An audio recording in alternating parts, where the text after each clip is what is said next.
اس میں شاید کچھ خط وغیرہ تھا، لیکن میں نے کھولنا مناسب نہیں سمجھا۔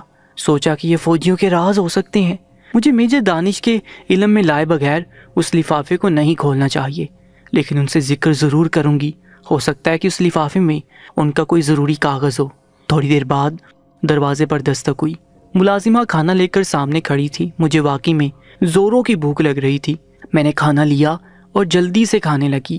میں کھانا ختم کر چکی تھی کہ وہ ملازمہ پھر آ گئی اور مجھے کہا کہ میجر دانش مجھے ان کی والدہ کے کمرے میں بلا رہے ہیں۔ ان کی والدہ شاید نیند سے بیدار ہو چکی تھی۔ انہوں نے مجھے اپنی والدہ سے ملوایا۔ ان کی والدہ بہت ہی شفیق خاتون تھی، لیکن تھوڑی اداس لگ رہی تھی۔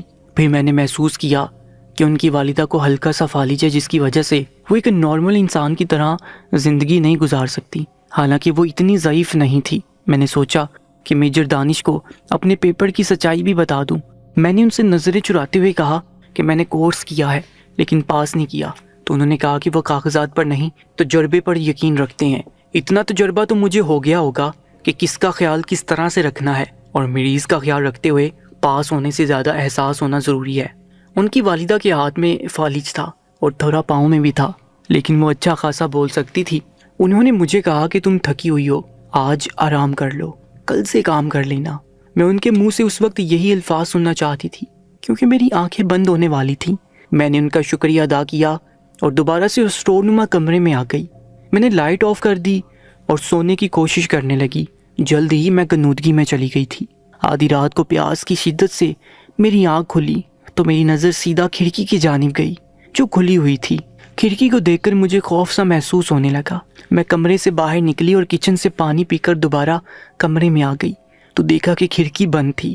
میں سوچ میں پڑ گئی، ایسا کیسے ہو سکتا ہے؟ میں نے تو صرف جالی بند کی تھی، شیشہ کھلا چھوڑ دیا تھا، تو یہ شیشہ کس نے بند کیا؟ میرا دل تیزی سے دھڑکنے لگا۔ میں سوچ میں پڑ گئی، اب میں کیا کروں؟ ہو سکتا ہے میجر دانش میرے پیچھے کمرے میں آئے ہوں اور انہوں نے کھڑکی بند کر دی ہو، یا ملازمہ نے کھڑکی بند کی ہو۔ میں اپنے آپ کو دلاسا دیتی رہی اور دوبارہ سے کھڑکی کھول کر سونے کی کوشش کرنے لگی اور ایک بار پھر سے نیند کی وادی میں چلی گئی۔ صبح فجر کی اذان کی آواز سے میری آنکھ کھل گئی۔ میں نے وضو کیا، نماز ادا کی اور میجر دانش کی والدہ کے کمرے میں آ گئی، جو میری ہی منتظر تھی کہ میں انہیں وضو کرواؤں۔ میں نے انہیں وضو کروایا اور بستر پر لیٹے لیٹے ہی انہوں نے نماز ادا کی۔ پھر میں نے انہیں چائے ناشتہ دیا۔ اتنے میں میجر دانش بھی کمرے میں آ گئے۔ وہ شاید ڈیوٹی پر جانے سے پہلے اپنی والدہ کی دعائیں لینا چاہتے تھے۔ تھوڑی دیر اپنی والدہ سے بیٹھ کر باتیں کرتے رہے۔ ان کی والدہ نے میری تعریف کی کہ بہت اچھی لڑکی ہے، وقت پر اٹھ کر مجھے وضو کروایا۔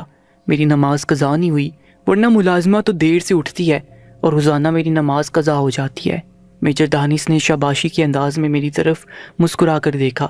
میں آنٹی کے پاس آئی اور ان سے کہا کہ میں ان کے ساتھ ہی بستر لگا کر سو جاتی ہوں، لیکن انہوں نے کہا کہ انہیں اکیلے سونے کی عادت ہے، کوئی کمرے میں موجود ہو تو ان کو نیند نہیں آتی۔ ان کی یہ بات مجھے بڑی عجیب لگی۔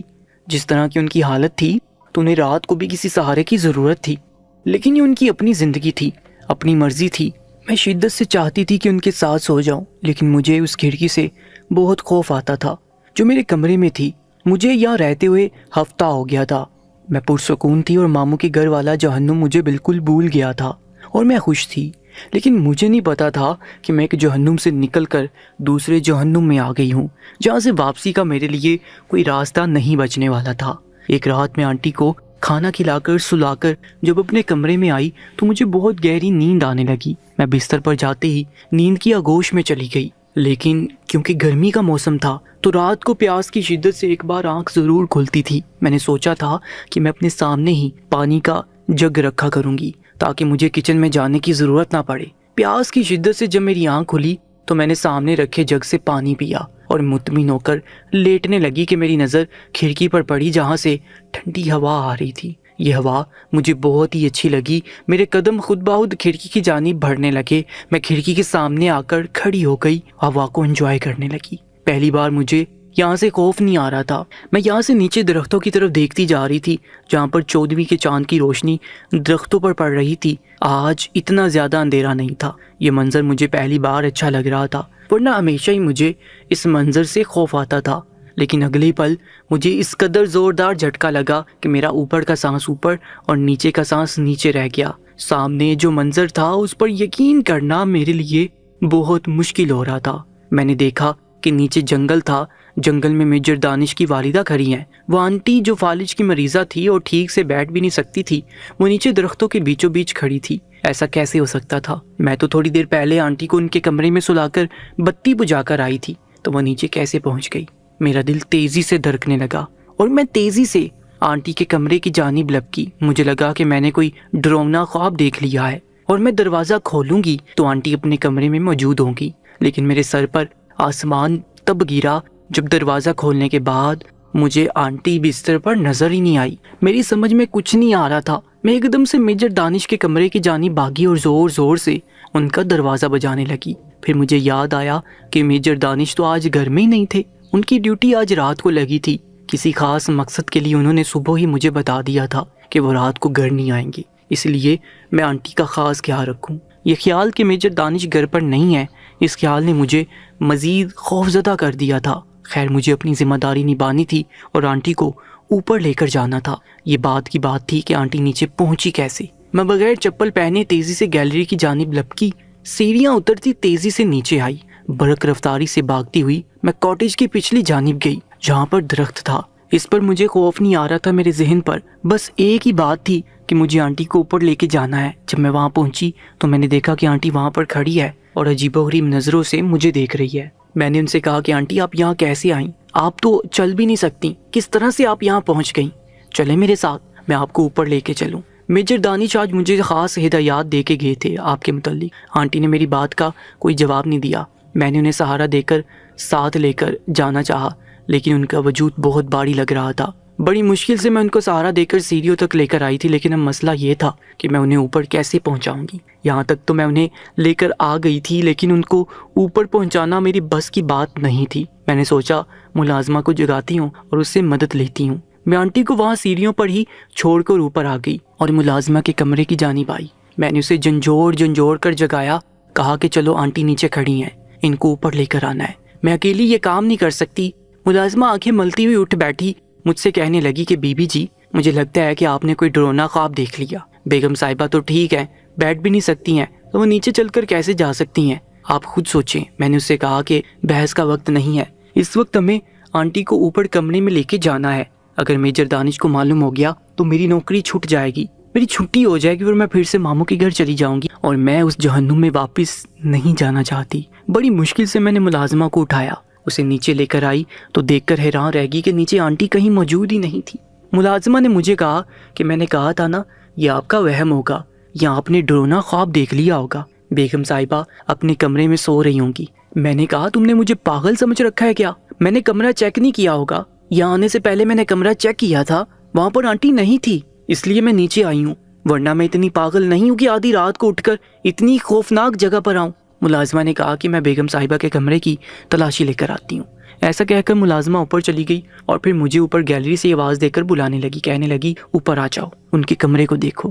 مجھے کچھ سمجھ نہیں آ رہا تھا۔ میں اوپر گئی، ملازمہ نے مجھے کہا کہ میں خود آنٹی کا کمرہ چیک کروں۔ جب میں کمرے میں داخل ہوئی تو میرے پیروں تلے سے زمین سرک گئی۔ آنٹی بالکل ویسے ہی سو رہی تھی جیسے کچھ دیر پہلے میں نے سلا کر گئی تھی۔ یہ سب کیا ہو رہا تھا؟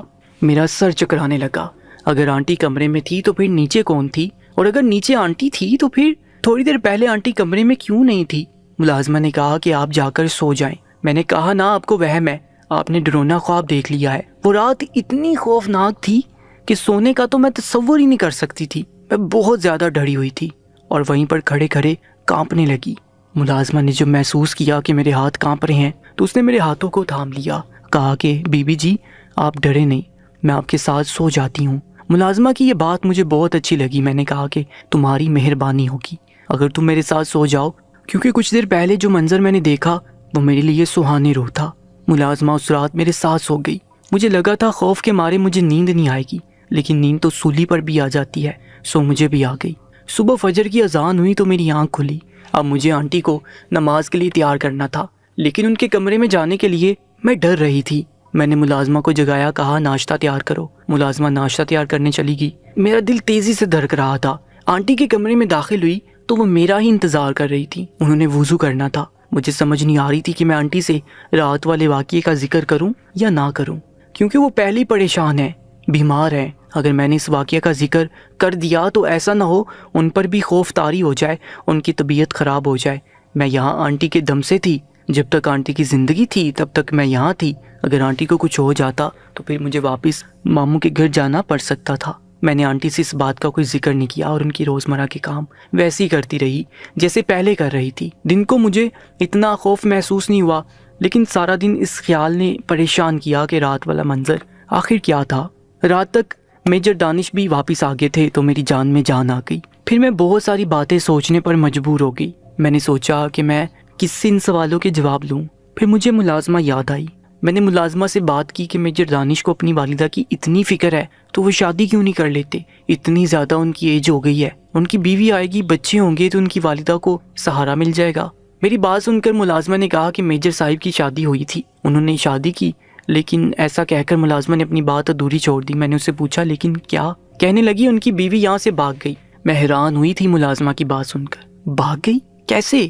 کسی اور کے ساتھ بھاگ گئی؟ انہیں میجر دانش پسند نہیں تھے؟ ملازمہ نے کہا ارے نہیں بی بی، وہ یہاں سے خوف کے مارے بھاگ گئی۔ انہیں عجیب و غریب چیزیں یہاں پر دکھائی دیتی تھیں، آوازیں سنائی دیتی تھیں اور کوئی ان کا یقین ہی نہیں کرتا تھا، جیسے کل آپ کے ساتھ ہوا۔ ایسے آئے دن اس طرح کے واقعات ان کی بیوی کے ساتھ ہونے لگے۔ ان کی بیوی جوان جہاں اور بڑی پیاری تھی، دودھ جیسی رنگت تھی اس کی، لیکن آئے دن وہ عجیب و غریب باتیں کرتی تھی کہ یہ دیکھ لیا، وہ دیکھ لیا، یہ چیز دیکھ لی، وہ چیز دیکھ لی۔ اور میجر دانش ان کی ان باتوں سے بڑے تنگ آ گئے تھے۔ انہوں نے ڈیسائیڈ کیا کہ وہ اپنی بیوی کو ماہر نفسیات کے پاس لے جائیں گے، لیکن ان کی بیوی خود اس گھر سے تنگ آ کر بھاگ گئی اور ایسی گئی کہ آج تک واپس ہی نہیں آئی۔ اور حیرت کی بات تو یہ ہے کہ ان کی بیوی کا آج تک پتہ ہی نہیں چل سکا۔ میجر دانش نے اپنی بیوی کو بڑا ڈھونڈا لیکن وہ نہیں ملی۔ ملازمہ کی بات نے مجھے حیران کر دیا تھا، یعنی کہ میجر دانش کی بیوی کو بھی اس طرح کی چیزیں یہاں دکھائی دے رہی تھی جو مجھے دکھائی دے رہی تھی۔ لیکن سوال وہی تھا کہ یہ سب چیزیں ملازمہ اور میجر دانش کو کیوں نہیں نظر آتی تھی، صرف مجھے اور ان کی بیوی کو کیوں آتی تھی نظر؟ میں تو عجیب سی مصیبت میں پھنس گئی تھی۔ اپنی ساری کشتیاں جلا کر میں آئی تھی اور واپسی کا کوئی راستہ میرے لیے اب باقی نہیں بچا تھا۔ اب مجھے یہیں پر گزارا کرنا تھا اور اس گتھی کو سلجھانا تھا۔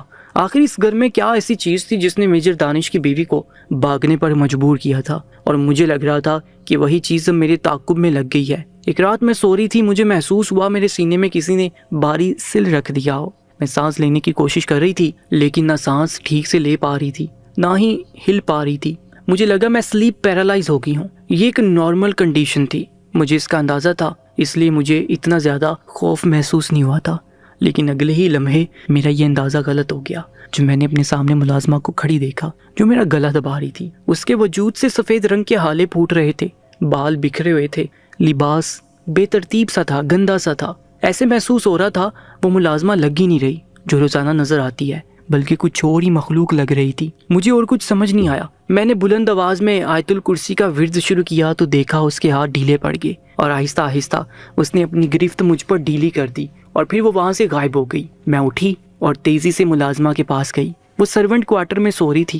میں نے پھر سے اسے جگایا اور سارا واقعہ سنایا تو وہ بیٹھ گئی، سوچنے لگی۔ ملازمہ کہنے لگی کہ بی بی جی، مجھے لگتا ہے جو چیز میجر دانش کی بیوی کے پیچھے پڑی ہوئی تھی اب وہ آپ کے پیچھے پڑ گئی ہے، لیکن سمجھ نہیں آتی کہ وہ مجھے اور میجر صاحب کو اور ان کی والدہ کو کیوں نہیں تنگ کرتی، بلکہ اس گھر میں ہم تینوں کے علاوہ تیسرا کوئی فرد رہنے آتا ہے تو اس کے ساتھ عجیب و غریب طرح کا سلوک ہوتا ہے۔ پہلے تو میں خوفزدہ تھی تو میں نے ملازمہ کو اپنے ساتھ سلا لیا تھا، لیکن اب مجھے ملازمہ سے بھی خوف آ رہا تھا۔ جو بھی تھا سونا تو تھا۔ میں کمرے میں آ گئی، لائٹ آف کیے بغیر ہی سو گئی تاکہ مجھے خوف محسوس نہ ہو۔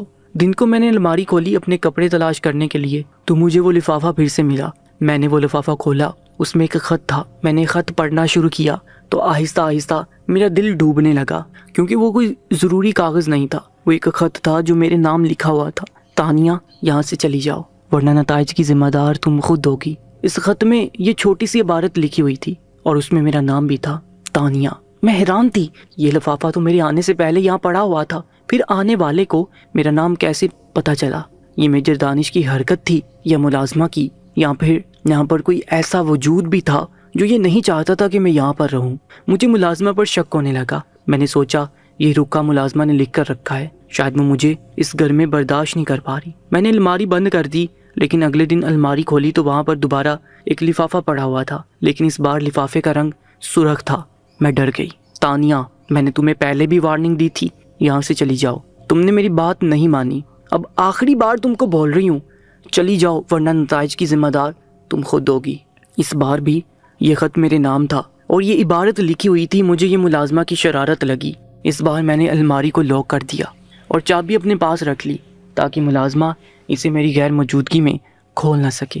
باہر نکلتے وقت میں نے کمرہ بھی لاک کر دیا تھا اور چابی اپنے پاس رکھ لی اور سارا دن آنٹی کی خدمتوں میں لگی رہی اور کمرے کی اور الماری کی رکھوالی کرتی رہی۔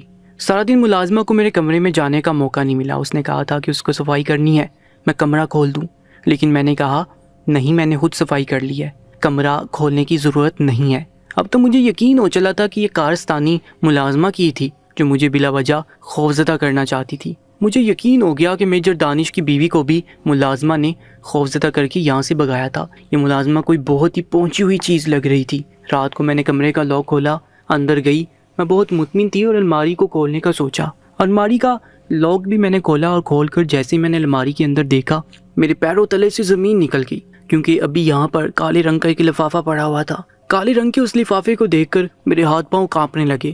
میں اب تک سمجھ رہی تھی کہ ملازمہ کا کام ہے، لیکن آج تو اسے موقع ہی نہیں ملا تھا کمرے کے اندر آنے کا۔ میں نے خود سارا دن کمرے اور الماری کی رکھوالی کی۔ لرزتے ہوئے ہاتھوں کے ساتھ میں نے وہ لفافہ کھولا، پڑھنا شروع کیا۔ تانیہ، میں نے تمہیں لاسٹ وارننگ دی تھی کہ یہاں سے چلی جاؤ، لیکن تم نے میری بات نہیں مانی۔ اب تیار ہو جاؤ۔ یہ عبارت پڑھ کر میں خوفزدہ ہوگی، کہیں ایسا تو نہیں کہ ملازمہ کے پاس کمرے اور الماری کی ڈپلیکیٹ چابی ہو۔ میں نے ایک بار پھر سے اپنے آپ کو دلاسا دیا۔ رات کے کھانے کے بعد میرا دل کیا کہ میں چہل قدمی کے لیے باہر نکل جاؤں، اس لیے میں سیڑھیاں اتر کر نیچے آئی، واک کرنے لگی۔ واک کرتے کرتے میں تھوڑا آگے نکل آئی۔ مجھے بہت سکون مل رہا تھا۔ یہ جگہ بڑی پیاری تھی، پرسکون تھی۔ کچھ اور لوگ بھی رات کے کھانے کے بعد یہاں پر واک کر رہے تھے، کچھ دور تھے، کچھ قریب تھے، لیکن میں چلتے چلتے کافی آگے نکل آئی۔ رات کا پہر تھا، سناٹا تھا، اندھیرا تھا، خوبصورت سڑک تھی، سڑک کے کنارے خوبصورت سے پودے لگائے گئے تھے، اسٹریٹ لائٹ لگی ہوئی تھی۔ یہ منظر قدرے دلکش تھا کہ میرا دل واپس گھر جانے کو نہیں کر رہا تھا۔ مجھے اندازہ ہی نہیں ہوا کہ میں کتنا دور نکل آئی ہوں۔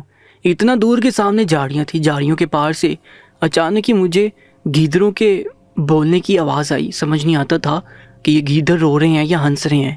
مجھے خوف ہوا تو میں نے واپس جانے کا ارادہ کیا۔ جیسے میں واپس پلٹی تو میرے پیروں تلے سے زمین نکل گئی، کیونکہ میرے پیچھے تو وہ سب منظر تھا ہی نہیں جو تھوڑی دیر پہلے تھا۔ نہ وہ پودے تھے، نہ وہ خوبصورت سڑک تھی، نہ ہی وہ اسٹریٹ لائٹ تھی۔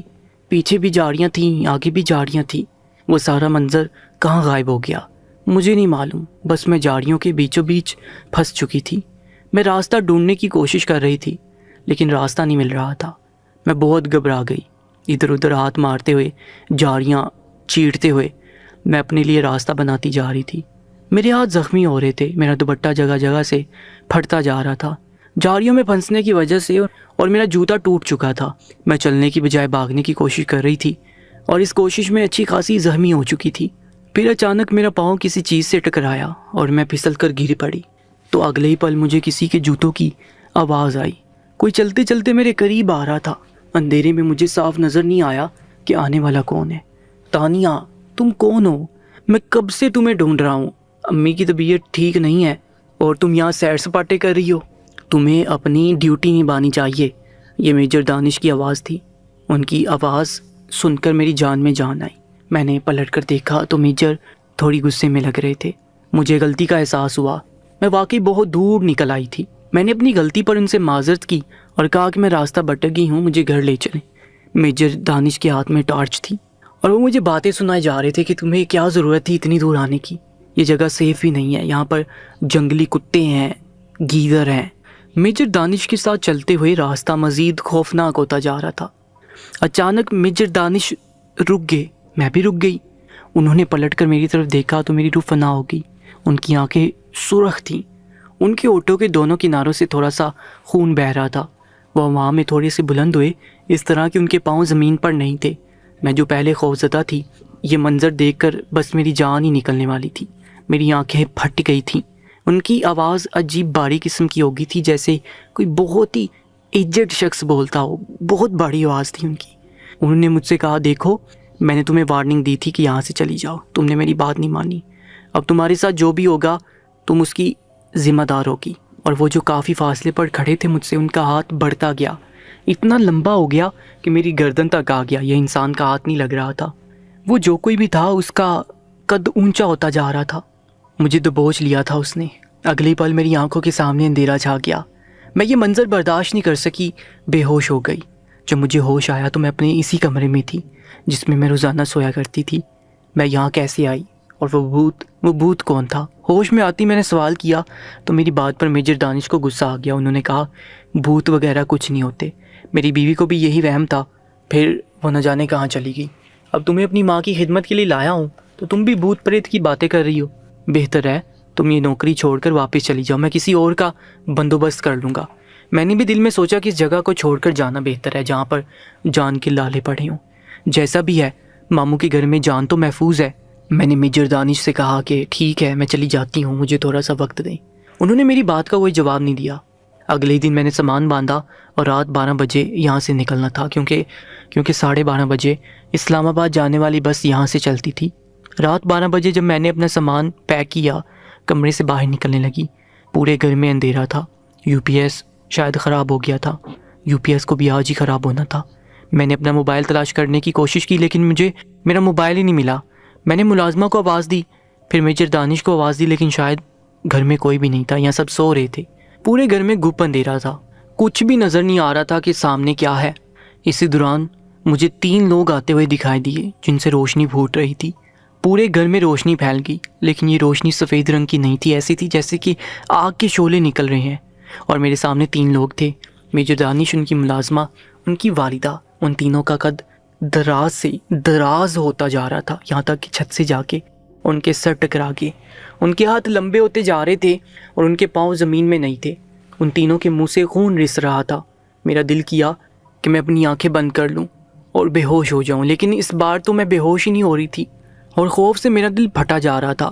یہ سب کچھ کیا تھا؟ وہ تینوں آہستہ آہستہ سے چلتے ہوئے آگے میری طرف آ رہے تھے اور میں اپنے قدم پیچھے کرتی جا رہی تھی. وہ تینوں ایک ساتھ ایک ہی جملہ دہرا رہے تھے کہ ہم نے تمہیں کہا تھا یہاں سے چلی جاؤ, لیکن تم نے ہماری بات نہیں مانی اور اب ہم تمہیں یہاں سے جانے نہیں دیں گے. وہ میری طرف بڑھتے ہوئے آ رہے تھے. میں نے چیخنا چاہا لیکن کسی انجانی قوت نے میرا گلا دبا لیا. میں نے بھاگنے کی کوشش کی لیکن میں لڑکھڑا کر گر گئی. اب میں اپنے وجود کو فرش پر گھسیٹ رہی تھی. میرے پاس اپنے آپ کو بچانے کے لیے کچھ نہیں تھا. پھر مجھے ایک تعویذ کی یاد آئی جو میرے گلے میں پہنا ہوا تھا. اس پہ سورہ یاسین کا نقش ہے. وہ مجھے میری خالہ نے دیا تھا. بولا تھا کہ یہ میری ماں کا تھا. میں ہمیشہ سے اپنے گلے میں پہن کر رکھتی تھی لیکن آج مجھے اس کی اہمیت کا اندازہ ہو چکا تھا. یہ جنات تھے, مجھے جان سے مار کر کھا جانا چاہتے تھے لیکن وہ مجھے مار نہیں پا رہے تھے, صرف اور صرف اس نقش کی وجہ سے جو میں نے اپنے گلے میں پہنا ہوا تھا.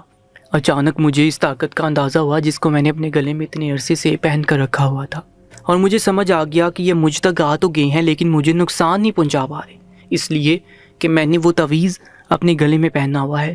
اس خیال نے مجھے بہت ہمت دی. وہ واقعی میرے قریب آ چکے تھے, مجھے مارنا چاہتے تھے, میرا گلا دبانا چاہتے تھے, لیکن جیسے ان تینوں کے ہاتھ لمبے ہو کر میرے گلے تک آ رہے تھے وہیں پر رک گئے. وہ مجھے نقصان نہیں پہنچا پا رہے تھے. میں نے گلے میں پہنے ہوئے اس نقش کو مضبوطی سے اپنے دائیں ہاتھ سے تھام لیا اور وہاں سے بھاگنے لگی. میں اپنے اسی کمرے میں آ گئی, اپنے آپ کو بند کر لیا.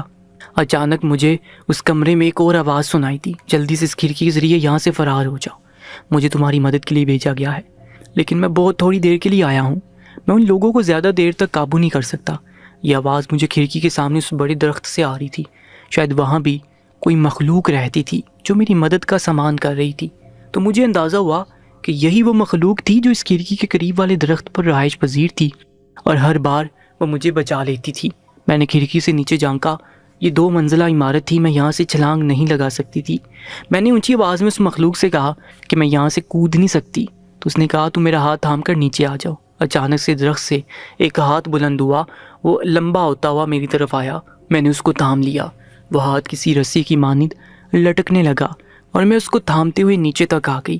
پھر مجھے آواز آئی اسی مخلوق کی, میں نے ان کو روک رکھا ہے اور تمہارے پاس بہت قلیل وقت ہے, جلدی سے یہاں سے نکل جاؤ ورنہ وقت کا دورانیہ ختم ہو گیا تو یہ بے قابو ہو کر میرے چنگل سے نکل جائیں گے. میں بھاگتی جا رہی تھی.